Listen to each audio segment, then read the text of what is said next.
Hi, my dear beautiful souls. Welcome back to my channel, Divine Speaks. ഇന്ന് നമ്മൾ നോക്കാൻ പോകുന്നത് ലവ് റീഡിംഗ് ആണ്. അതായത് നിങ്ങളുടെ പേഴ്സൺ നിങ്ങളെ ഒഴിവാക്കിയിട്ടുണ്ടെങ്കിൽ എന്തുകൊണ്ടാണ് നിങ്ങളുടെ പേഴ്സൺ നിങ്ങളെ ഒഴിവാക്കിയത്, എന്തുകൊണ്ടാണ് നിങ്ങളിൽ നിന്ന് അകൽച്ച പാലിക്കുന്നത്, എന്തിനാണ് നിങ്ങളെ അവോയ്ഡ് ചെയ്യുന്നത്, അതാണ് നമ്മളിന്ന് നോക്കുന്നത്. നമുക്ക് നോക്കാം. ആദ്യം തന്നെ പറയട്ടെ, ഇത് നിങ്ങളുടെ പേഴ്സൺ നിങ്ങളുമായി അകലം പാലിക്കുന്നുണ്ടെങ്കിൽ എന്താണ് കാരണം എന്നാണ് നമ്മൾ നോക്കുന്നത്. അപ്പോൾ നല്ല ബന്ധത്തിലിരിക്കുന്നവർ ഒരിക്കലും ഇത് നോക്കേണ്ട കാര്യമില്ല.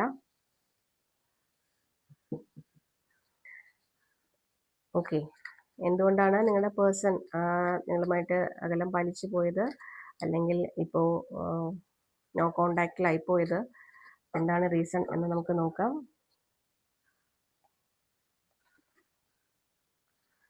അദ്ദേഹത്തിന് ചോയ്സ് ഉണ്ടായി എന്നുള്ളതാണ് കാണുന്നത്. എനിക്കിവിടെ മനസ്സിലാക്കാൻ കഴിയുന്നത് ഒരു ചോയ്സ് ഉണ്ടായി.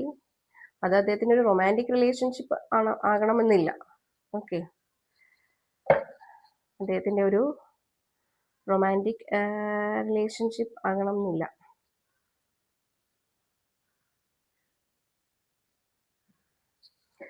ഓക്കെ, നിങ്ങളുമായിട്ടുള്ള ഒരു റിലേഷൻഷിപ്പ് വളരെ നല്ല രീതിയിൽ തന്നെ മുന്നോട്ട് പോയിരുന്നതാണ്. നല്ല രീതിയിൽ തന്നെ വളരെ മുന്നോട്ട് പോയിക്കൊണ്ടിരുന്നതാണ്. പക്ഷെ നിങ്ങളോട് നല്ല വിധേയത്വവും അല്ലെങ്കിൽ നല്ല സ്നേഹവും നല്ല ആത്മാർത്ഥതയും ഒക്കെ ഉണ്ടായിരുന്നു. പക്ഷെ ഇതിനിടയിൽ നമുക്ക് കാണാൻ കഴിയുന്നത് ഒരു ചോയ്സ് അദ്ദേഹത്തിന് വന്നു എന്നുള്ളതാണ്. ആ ഒരു ചോയ്സ് ചിലപ്പോൾ അദ്ദേഹത്തിൻ്റെ ഒരു ബെസ്റ്റ് ഫ്രണ്ട് ആകാം, ഫാമിലിയിലുള്ള ആളാകാം, ഒരു റൊമാൻറ്റിക് റിലേഷൻഷിപ്പും ആകാം. അതുകൊണ്ട് മനസ്സിലായില്ല, ഒരു റൊമാൻറ്റിക് റിലേഷൻഷിപ്പ് ആണ് എന്ന് നമുക്ക് ഉറപ്പിച്ച് പറയാൻ കഴിയില്ല. ചോയ്സ് വന്നു. ആ ചോയ്സ് നിങ്ങളാണോ അവരാണോ കേൾക്കേണ്ടത് എന്ന് അദ്ദേഹത്തിന് ഒരു കൺഫ്യൂഷൻ ഉണ്ടായി. മനസ്സിലാവുന്നുണ്ടല്ലോ, നിങ്ങളെയാണോ കേൾക്കേണ്ടത്? അപ്പോൾ ഏറ്റവും ചിലപ്പോൾ ആ ഒരു അതർ ഓപ്ഷൻ എന്ന് പറയുന്നത് അദ്ദേഹത്തിന് ചിലപ്പോൾ ആ പേഴ്സണെ ഒരിക്കലും ഒഴിവാക്കാൻ പറ്റാത്ത ആളാകാം, അല്ലെങ്കിൽ അദ്ദേഹത്തിന്റെ വാക്കുകൾ തട്ടിക്കളയാൻ പറ്റാത്ത ഒരാളാകാം. അതുകൊണ്ടാണ് നിങ്ങളോട് മൗനം പാലിക്കുകയും നിങ്ങളോട് അവോയ്ഡൻസ് കാണിക്കുകയും ഒക്കെ ചെയ്തത്. അതിൽ അദ്ദേഹത്തിന് നല്ല വിഷമമുണ്ട്. അപ്പം നിങ്ങളുടെ പേഴ്സണിന് നല്ല വിഷമമുണ്ട്. പക്ഷെ അതല്ലാതെ വേറെ ഓപ്ഷൻ ഇല്ല എന്നുള്ള രീതിയിലായിരുന്നു അദ്ദേഹം നിന്നിരുന്നത്. പക്ഷേ ഇതിനിടയിൽ അദ്ദേഹം നിങ്ങളിൽ നിന്ന് വളരെ ഓടി ഒളിക്കാനാണ് ശ്രമിച്ചത്. ഒരിക്കലും നിങ്ങളോട് ഇത് പറഞ്ഞ് കൺവിൻസ് ചെയ്ത് ഇന്ന കാര്യം കൊണ്ടാണ് നമ്മുടെ റിലേഷൻഷിപ്പ് ഇങ്ങനെ പോകുന്നത് എന്നുള്ള കാര്യം നിങ്ങളോട് പറയാൻ അദ്ദേഹത്തിന് കഴിയുന്നില്ല. അദ്ദേഹത്തിന് പേടിയാണ്. അദ്ദേഹം നിങ്ങളിൽ നിന്ന് ഓടി ഒളിച്ചു പോവുകയാണ് ചെയ്യുന്നത്. ഇത് നിങ്ങളിൽ നിന്ന്, അല്ലെങ്കിൽ ആ കാര്യം നിങ്ങളിൽ നിന്ന് ഹൈഡ് ചെയ്ത് അദ്ദേഹം നിങ്ങളെ ഫേസ് ചെയ്യാതെ മുന്നോട്ട് പോയിക്കൊണ്ടിരിക്കുന്ന വ്യക്തിയാണ്. അതുപോലെ തന്നെ അദ്ദേഹം വിചാരിക്കുന്നുണ്ട്, അദ്ദേഹത്തിന്റെ മനസ്സിൽ കറന്റ് സിറ്റുവേഷനിൽ അദ്ദേഹത്തിന്റെ മനസ്സിലുള്ളത് നിങ്ങളല്ല. കാരണം നിങ്ങളിൽ നിന്ന് മാറി നിങ്ങളുടെ ഭൂതകാലം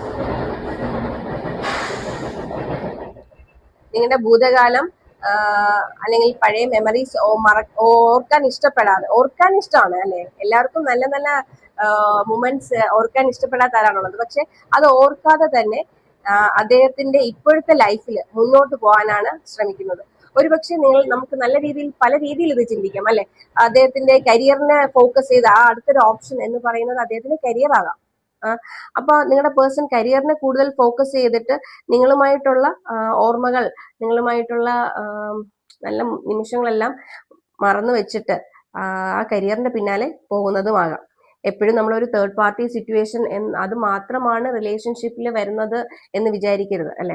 ഒരാളുടെ കരിയർ കെട്ടിപ്പടുക്കുമ്പോൾ നമുക്ക് അതൊരു റിലേഷൻഷിപ്പാണ്, നമുക്കൊരു പറ്റുന്നില്ല, അതും രണ്ടും കൂടി ഒരുമിച്ച് കൊണ്ടുപോകാൻ പറ്റുന്നില്ല എന്നൊക്കെ ചിന്തിക്കുന്ന വ്യക്തികൾ നമ്മുടെ ഇടയിലുണ്ട്. അപ്പോൾ ഒരുപക്ഷെ അങ്ങനെയാണെന്നുണ്ടെങ്കിൽ കരിയർ ആകാം, അല്ലെങ്കിൽ വിദേശത്തേക്ക് പോകാൻ ശ്രമിക്കുന്നുണ്ടാകാം. വിദേശത്തേക്ക് ചിലപ്പോൾ എനിക്ക് ഇവിടുന്ന് മനസ്സിലാക്കാൻ കഴിയുന്നത് അദ്ദേഹത്തിന് വിദേശത്ത് ജോലിക്കൊക്കെ പോവാൻ ട്രൈ ചെയ്യുന്നു. അപ്പോൾ അതിനൊക്കെ നിങ്ങളൊരു തടസ്സമാകുമോ, അല്ലെങ്കിൽ നിങ്ങളുമായിട്ടുള്ള ബന്ധം തടസ്സമാകുമോ എന്നുള്ളൊരു കാരണമാണ് കാണുന്നത്. ഓക്കെ, എന്തായാലും അദ്ദേഹത്തിന്റെ ഉള്ളിലിരിക്കുന്ന കാര്യം എന്താണെന്ന് നിങ്ങളോട് ഇതുവരെ ഷെയർ ചെയ്തിട്ടില്ല. അദ്ദേഹം അത് ഹൈഡ് ചെയ്യുന്നുണ്ട്. ഇനി ഒരു പക്ഷേ ഫ്യൂച്ചറിൽ അത് ഷെയർ ചെയ്യുമോ, പിന്നെയും ഒരു തിരിച്ചുവരവ് ഉണ്ടാകുമോ എന്ന് പറയാൻ കഴിയുന്നില്ല.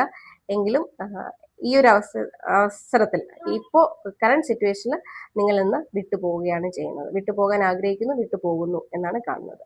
ഓക്കെ, നിങ്ങളുമായിട്ട് റെസനേറ്റ് ചെയ്തിട്ടുണ്ടെങ്കിൽ മാത്രം ഇത് എടുക്കുക, അല്ലാത്തവ സ്കിപ്പ് ചെയ്യുക. Okay, hope you like this video. Stay tuned. Bye.